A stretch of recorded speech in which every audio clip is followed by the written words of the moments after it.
Hello everyone, welcome to my YouTube channel pharma researcher. So आज है day 33 daily pharma MCQ डो series का, जिसमें हम डेली के 20 एमसीक्यू क्वेश्चन सॉल्व करते हैं जो कि different previous year question papers and reference book से लिए जाते हैं एंड सभी फार्मा से रिलेटेड एग्जाम्स के लिए इम्पॉर्टेंट होते हैं। सो चलिए स्टार्ट करते हैं आज के पहले क्वेश्चन से। सो पहला क्वेश्चन है, the disease in which patient blood does not clot easily.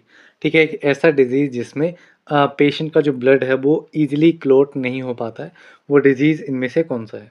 So this disease is haemophilia. So हमारा जो ब्लड रहता है उसमें काफ़ी सारे ब्लड क्लॉटिंग फैक्टर्स रहते हैं। ठीक है, तो उसमें से कुछ फैक्टर रहते हैं जो कि हेमोफीलिया के साथ रिलेटेड रहते हैं। ठीक है, जैसे कि आपका factor 8, factor 9, factor 11 and factor 12 हो गए। तो ये आपके एंटी हेमोफीलिया फैक्टर रहते हैं एंड अगर ये क्लॉटिंग फैक्टर्स आपकी बॉडी में मिस रहते हैं, ठीक है, एब्सेंट रहते हैं, इनकी डेफिशिएंसी हो जाती है, तो उस केस में आपका जो ब्लड है वो इजीली क्लॉट नहीं हो पाता है। तो ये आपकी एक कंडीशन रहेगी हेमोफीलिया। सो यहाँ पे option A is correct. Next question है, the use of which of the following drug is associated with the development of systemic lupus erythematosus like syndrome. ठीक है, किस ड्रग का यूज़ जो है वो आपका एसोसिएटेड है with the development of systemic lupus erythematosus. ठीक है, सो ये कंडीशन क्या है? सो बेसिकली ये आपका एक ऑटो इम्यून डिजीज़ है। It is a auto immune disease जिसमें बॉडी का जो इम्यून सिस्टम है वो मिस्टेकनली अटैक करता है हमारे हेल्दी टिश्यूज़ को। ठीक है, तो ये एक ऐसी कंडीशन है एंड ये कंडीशन आपकी अराइज हो सकती है with the use of hydralazine. So यहाँ पर आपका option D will be the correct answer. Then next question है, what is the biological source of digitalis. तो डिजिटलिस का बायोलॉजिकल सोर्स क्या है? तो डिजिटलिस जो है ये आपका ड्राइड लीफ से ऑब्टेन होता है। ठीक है, it is obtain from the dried leaves of digitalis purpurea, family है स्क्रोफुलरियासी। तो यहाँ पे आपका ऑप्शन बी इज़ करेक्ट। तो जब लीव्स को कलेक्ट किया जाता है तो उसको immediately less than 60 degree Celsius पे ड्राई किया जाता है। देन नेक्स्ट क्वेश्चन देखते हैं। सो नेक्स्ट क्वेश्चन है, in pharmaceutical manufacturing the qualified person is.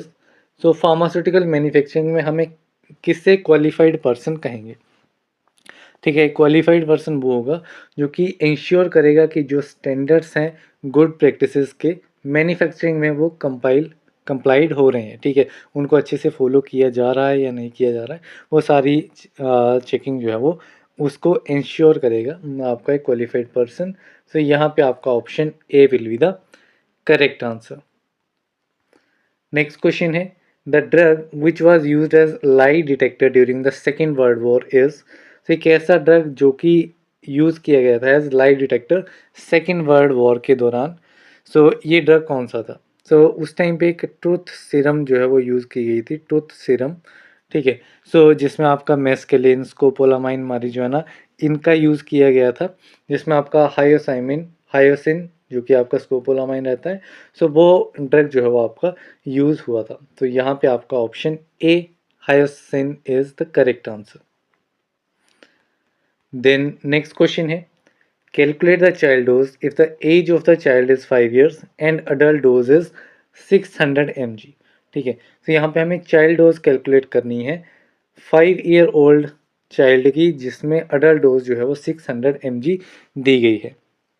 तो इसमें आपका एज जो है वो ईयर्स में दी गई है, तो आप यंग्स फार्मूला का यूज़ भी कर सकते हैं, यंग्स रूल का, या फिर आप डिलिंग्स फार्मूला भी यूज़ कर सकते हैं। ठीक है, अगर आप यंग्स फार्मूला अप्लाई करते हैं जो कि रहता है age in years divided by age plus 12 multiply by adult dose, तो वो जो आंसर आपका आएगा वो यहाँ पे ऑप्शंस में मैच नहीं करेगा, अराउंड 176 समथिंग आपका आंसर आएगा।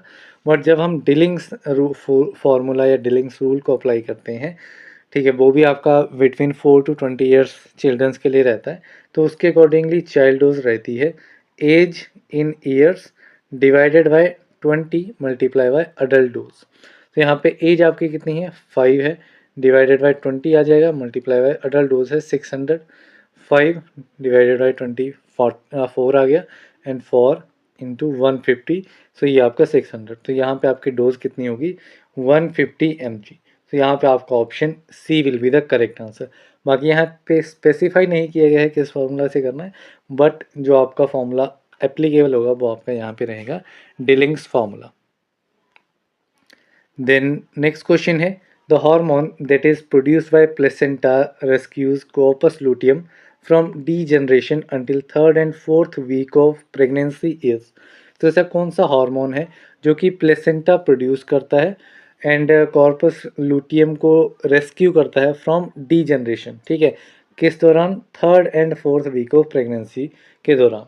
सो ये हार्मोन है आपका ह्यूमन कोरियोनिक गोनेडोट्रोपिन। सो यहाँ पे आपका option B will be the correct answer. And women में अगर प्रेगनेंसी को डिटेक्ट करना है तो उसमें इसी हार्मोन को जो है वो चेक किया जाता है। देन नेक्स्ट क्वेश्चन है the violation of any provision of the drugs and magic remedies objectionable advertisement act is punishable with. ठीक है, अगर drug and magic remedies act के किसी भी प्रोविज़न को वायलेट किया जाता है तो उस केस में क्या पनिशमेंट रहती है।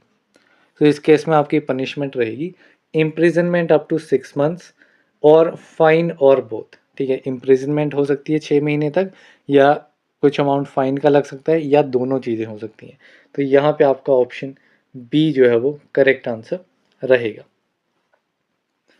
देन नेक्स्ट क्वेश्चन है the area of premises for wholesale of schedule C and C1 drug should not be less than. जो एरिया है होलसेल के लिए, ठीक है, for C and C1 drugs वो कितने स्क्वेयर मीटर से कम नहीं होना चाहिए। So it should not be less than 10 square metre. So यहाँ पे आपका option C will be the correct answer. Next question है when a solid forms a gel more readily when gently shaken or otherwise sheared than when allowed to form the gel while the material is kept at rest, the phenomena is known as। so इसमें पूछा गया है कि जब solid जो है वो jail की फॉर्मेशन करता है ज़्यादा रेडली व्हेन जेंटली शेकन और अदरवाइज शेयर, तो इस पर्टिकुलर फिनोमिना को क्या कहा जाता है जबकि मटेरियल जो है वो रेस्ट पे रखा जाता है। सो ये फिनोमिना जो है, ये फिनोमिना आपका कहलाता है रियोपेक्सी। सो यहाँ पे आपका option B will be the correct answer. The next question है in the process of extraction ethanol is used as a solvent for. So ethanol का यूज़ किया जाता है एज अ सॉल्वेंट किस ड्रग की एक्सट्रैक्शन प्रोसेस के लिए। सो ये आपके रहते हैं अल्कलॉइड्स। सो यहाँ पे आपका option C will be the correct answer. Next question है what does the acronym COPD stand for in drug classification. Drug classification में COPD की फुल फॉर्म क्या है। तो COPD आपका रहता है क्रॉनिक ऑब्स्ट्रक्टिव पल्मोनरी डिजीज। तो यहाँ पे आपका option D will be the correct answer. Next question है which mineral is essential for normal nerve function and is often associated with bananas and avocados. So कौन सा मिनरल नॉर्मल नर्व फंक्शन के लिए essential है and bananas and avocados में पाया जाता है। So this mineral is potassium. So यहाँ पे आपका option C is correct. Next question है pharmacodynamics is the study of. तो फार्माकोडायनेमिक्स किस चीज़ की स्टडी है। So it is a study of basically mechanism of action जो ड्रग का रहता है, ठीक है, उसके रिगार्डिंग रहती है। एक्शन पार्ट जो बेसिकली रहता है तो उसके रिगार्डिंग रहता है। मीन्स आपका ड्रग जो है बॉडी को क्या इफेक्ट प्रोड्यूस करेगा, ठीक है, what the drug does to the body, ये आपका होता है फार्माकोडायनेमिक्स। एंड अगर ऑपोजिट पूछ लिया जाए कि what the body does to a drug, वो आपका किस में आएगा, फार्माकोकाइनेटिक्स में। नेक्स्ट क्वेश्चन है valproic acid is a. So valproic acid क्या है। सो वेलप्रोइक एसिड आपका एपिलेप्सी कंडीशन को ट्रीट करने के लिए यूज़ किया जाता है। तो it is a anti epileptic drug. So यहाँ पे आपका option C is correct. Next question है indicate the drug that induces Parkinsonian syndrome. ठीक है, कौन सा ड्रग जो है वो पार्किंसोनियन सिंड्रोम को इंड्यूस करता है। So this particular drug is chlorpromazine. So यहाँ पे आपका option A is correct. Next question है which of the following agent is an inhibitor of aldehyde dehydrogenase. ठीक है, अल्डिहाइड डिहाइड्रोजनेस का इनहिबिटर इनमें से कौन सा है। So the aldehyde dehydrogenase inhibitor is disulfiram, so option C is correct. Next question है carbon dioxide is converted to bicarbonate by the enzyme. So carbon dioxide gas जो है ये आपकी बाइकार्बोनेट में कन्वर्ट हो जाती है किस एंजाइम की हेल्प से। तो ये एंजाइम आपका रहता है कार्बोनिक एनहाइड्रेज। सो यहाँ पे आपका option C is correct. Next question है which of the following is a selective estrogen receptor modulator. Selective estrogen receptor modulator drug जो है वो कौन सा है। So this drug is tamoxifen. So यहाँ पे आपका option C is correct. Breast cancer के लिए ड्रग ऑफ चॉइस रहता है। नेक्स्ट क्वेश्चन है yttrium 90 in the form of colloidal suspensions of yttrium silicate is used in the treatment of. तो yttrium 90 colloidal suspension की फॉर्म में किसकी, yttrium silicate की। तो ये किस पर्टिकुलर डिजीज की ट्रीटमेंट में यूज़ किया जाता है। So this is used in case of arthritic conditions and joints. तो यहाँ पे आपका option D will be the correct answer. So इसी के साथ में हमारे 20 MCQ क्वेश्चंस कंप्लीट होते हैं। PDF का लिंक आपको डिस्क्रिप्शन बॉक्स में मिलेगा, PDF को आप डाउनलोड कर सकते हैं। So that's all for this video. मिलते हैं अगली वीडियो में, तब तक के लिए थैंक यू वेरी मच।